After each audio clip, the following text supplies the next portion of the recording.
I'm using symptom suppressors regularly, how can I still identify my actual food triggers? Well, you know that I don't recommend that you use symptom suppressors regularly. Rather, I recommend that you eliminate the likely triggers and that you kind of get your body out of that overreacting mode.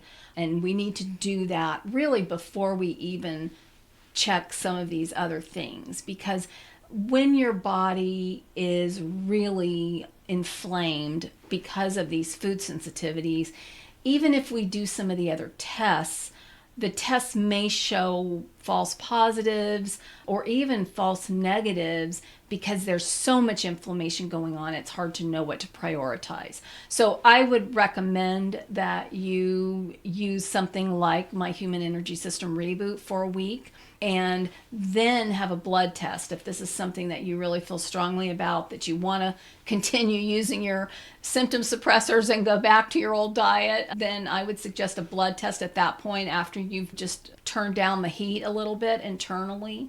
And just know that it's best whenever you do some of these tests that you do them when you have really kind of diminished the stress, and this internal toxic stress that these food sensitivities create is one way that stress shows up. And we know that there's, countless ways that this happens, including just the emotional day-to-day stress that we're trying to manage. So as we clean up our diet and, do something, for example, one of the 7 ways that I recommend in the Human Energy System Reboot is avoiding what I refer to as the Fierce 5, just for a week. And really, you will be surprised that in just a week, you will see remarkable results.